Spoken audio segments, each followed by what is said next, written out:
মুক্তিযুদ্ধটা কি থাকা উচিত তাহলে? মুক্তিযুদ্ধটা দেশের মানুষের সম্পদ হবে। আপনি বলছেন যে আওয়ামী লীগের সম্পদ, আওয়ামী লীগ এটাকে নিজস্ব সম্পদ করতে চাইছিল, কুক্ষিগত করতে চাইছিল। আপনারা তো আওয়ামী লীগের যে ন্যারেটিভ ছিল যে ওরা না থাকলে কি হবে, সেটা প্রমাণ করার জন্য তো মানে ব্যস্ত হয়ে গেছেন আমি দেখতে পাচ্ছি। ইসলামিক ছাত্র শিবিরের এটাকে প্রত্যাহার করা হয়েছে প্রকাশনাটা, কিন্তু আমি ইসলামিক ছাত্র শিবিরের সেক্রেটারিকে নিজের মুখে বলতে শুনছি যে এটা কেন জাস্টিফাইড আসলে ওইটা এখানে থাকার জন্য। আপনি জানেন যে এটার মধ্যে থেকে ও নিজের মুখে উনি বলছেন টেলিভিশনে যে এটা একটা ধারাবাহিকতার একটা অংশ, একটা লেখক এটা মনে করছেন, আমাদের মধ্যে থেকে এটা এরকম নানা ধরনের এটার মধ্যে এটা হয়। এবং সেই বক্তব্য কি ছিল? মুসলমানরা ভুল পথে গিয়ে এই মুক্তিযুদ্ধ করছে, আল্লাহ মুসলমানদের হেদায়েত করুক বা এটা ভালো হোক, তাই তো? না, এখানে তো প্রাসঙ্গিক তো বিষয়, এটা অন্যদিকে আপনি গেলেন। সেটা আপনি মুক্তিযুদ্ধটা নিয়ে আপনাদের অবস্থা কি ক্লিয়ার মাসুদ ভাই? আপনাদের অবস্থা কি ক্লিয়ার? বিষয় আমাদের ক্লিয়ার। আমি বলেছি যে মানে এই কথাটা তো ঠিক যে মুক্তিযুদ্ধ এবং মুক্তিযোদ্ধাদের মতো এত সম্মানিত এই জায়গাটাকে আওয়ামী লীগ এটাকে বিতর্কিত, প্রশ্নবিদ্ধ করেছে এবং একটা নিন্দনীয় জায়গায় নিয়ে গেছে তাদের দলীয় সম্পদের উপর। আমি যেটা বোঝাতে চেয়েছি আপনাকে, প্রথম কথাটা আমাদের ন্যাশনকে আমাদের মেসেজটা তো ক্লিয়ার করতে হবে। আমরা বোঝাতে চাই যেটা যে 2024-এর এই অর্জনটাও যেন আমরা কোনো ব্যক্তি, দল, গোষ্ঠী, রাজনীতির কোনো মারপ্যাচে এটা যেন বিতর্কিত না হয়, এটা যেন প্রশ্নবিদ্ধ না হয়। সেই জায়গায় 1971 সালে বাংলাদেশ জামাত ইসলামীর অবস্থান আমরা বহুবার প্রকাশ করেছি, বহুবার পরিষ্কার করেছি। আমরা আমাদের কথা স্পষ্ট করেছি যে দেশের স্বাধীনতা সার্বভৌমত্বকে ধারণ করে বাংলাদেশ জামাত ইসলামী, ইসলামী ছাত্র শিবির তার রাজনৈতিক কর্মকাণ্ড পরিচালনা করে।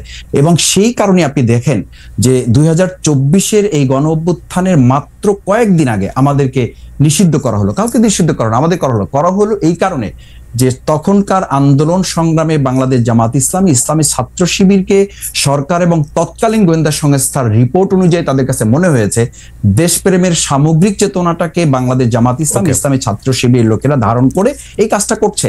আর ছাত্র শিবির তার ছাত্র সংবাদের প্রকাশনা যেটা করেছে, এটা একটা বিচ্ছিন্ন ঘটনা। আমি মনে করি যে তাদের এখানে একজন গবেষক একটা লেখা লিখেছে এবং তারা এটা পরে যখন বুঝতে পেরেছে বা এটা তাদের নজরে এসেছে, আমি একটু আমি বলছি যে যখন তাদের নজরে এসছে তারা প্রত্যাহার করেছে এবং এটার জন্য তারা দুঃখ প্রকাশ করেছে।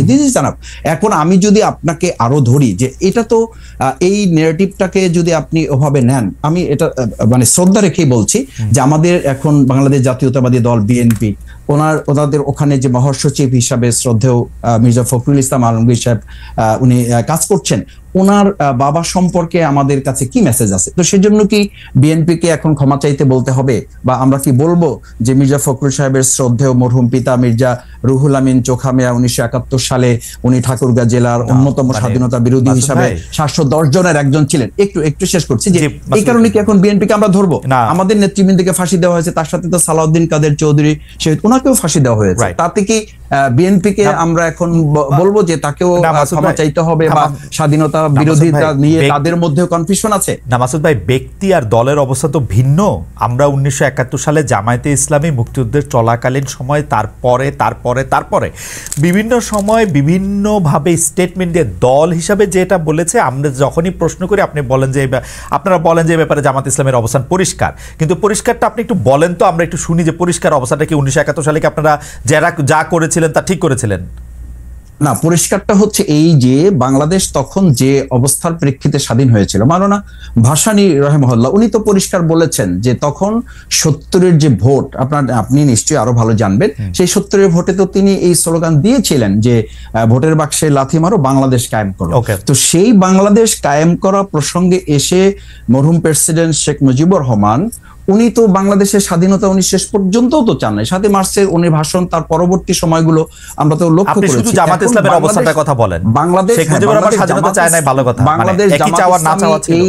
এই বাংলাদেশ জামাত ইসলামী 53 বছরে যে ন্যারেটিভ গুলো বাংলাদেশে আমরা লক্ষ্য করেছি, আপনি বাংলাদেশ জামাত ইসলামী সেই পর্যালোচনাগুলি তখন ছিল যে আমরা বাংলাদেশ জামাত ইসলামী স্বাধীনতা চাই, কিন্তু ভারত সহযোগিতার মাধ্যমে যে ষড়যন্ত্রমূলক ভাবে দেশকে স্বাধীন করে এই দেশকে তাদের একটা অঙ্গরাজ্য বানানোর পরিকল্পনা বা ষড়যন্ত্র করছে, এটার সাথে জামাত ইসলামের দ্বিমত ছিল। এবং সেই দ্বিমতটা 1971 সালে আমি একদম পরিষ্কার অবস্থানটা আবার বলি, আপনার পরিষ্কার অবস্থানটা হচ্ছে 1971 সালে শেখ মুজিবুর রহমান স্বাধীনতা চায় নাই, কিন্তু জামায়াতে ইসলামী স্বাধীনতা চাইছিল, এবং চাইছিল হচ্ছে ভারত সাহায্য করবে না এরকম একটা অবস্থায় স্বাধীনতা, তাই তো?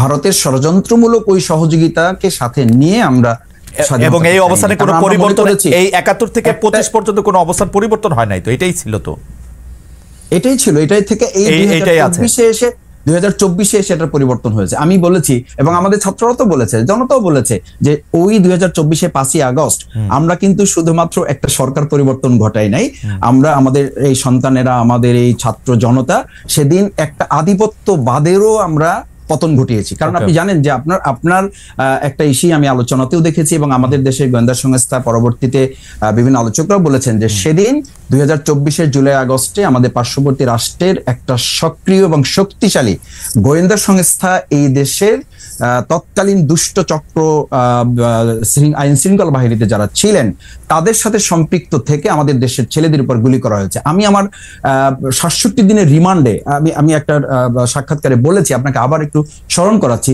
যে আমাকে যখন ইন্টারোগেশন সেলে নেওয়া হয়েছে তখন চোখ বাঁধা, হাত পা বাঁধা অবস্থায় আমাকে যখন দুটা চেয়ারে শোয়ানো হয়েছে, আমি তাদের কাছে খুব ইসের সাথে জানতে চেয়েছিলাম, স্পষ্টভাবে জানতে চেয়েছিলাম যে আমার চোখ খুলে দেন, অথবা আমাকে দেখতে দেন, অথবা আমাকে পরিচয় দেন যে আপনারা কারা আমার ইন্টারোগেশনে আসছেন। ওনারা অসতর্কতাবশত হোক অথবা কৌশলগত দিক থেকে ওনাদের মনে না থাকার কারণে হোক, ওনারা বলেছেন এখানে দেশি বিদেশি সংস্থার লোকেরা আছে। মাসুদ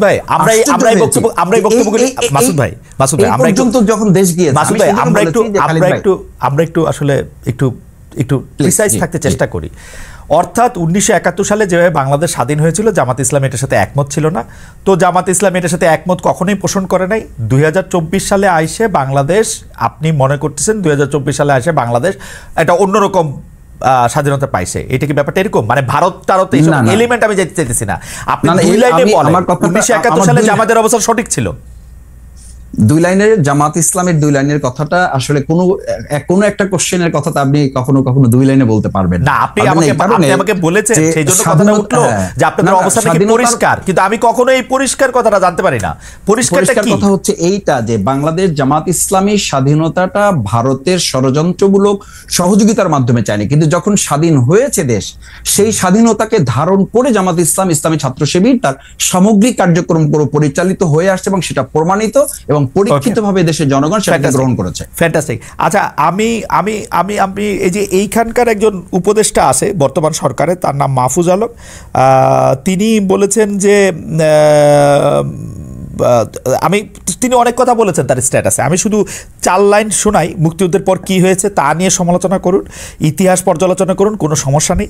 এমনকি মুক্তিযুদ্ধের সময় কি ঘটেছে তা নিয়ে তর্কও উঠতে পারে, কিন্তু সেসবে হবে মুক্তিযুদ্ধকে মেনে নিয়ে। আপনারা কি মুক্তিযুদ্ধকে মেনে নিয়েছেন, নাকি এইখানে আপনাদের একটু আলাদা জায়গা আছে জনাব মাসুদ? মানে এতদিন পরে সেই প্রশ্ন করাটাই আসলে অবান্তর এই কারণে যে বাংলাদেশ জামাত ইসলামী ছাত্র শিবির এই চেতনাকে ধারণ করে শুধু করে নাই। আপনি দেখেন 2010 সালে আপনারা তো মুক্তিযুদ্ধের কথা উঠলে বলেন এটা ভারতের ষড়যন্ত্র, এটা খারাপ জিনিসই মনে হয়, শুনে তো ভালো জিনিস মনে হয় না এটাকে। আমরা বলেছি যে যখন দেশটা স্বাধীন হয়েছে, সেই স্বাধীনতাটাকে অর্থবহ করে এবং এটা ধারণ করার ক্ষেত্রে জামাত ইসলামী প্রমাণিত এবং পরীক্ষিত ঠিক আছে দেশের মানুষের কাছে। ঠিক আছে, আমরা পরবর্তী প্রসঙ্গে যাই। জনাব মাসুদ, আপনাকে ধন্যবাদ।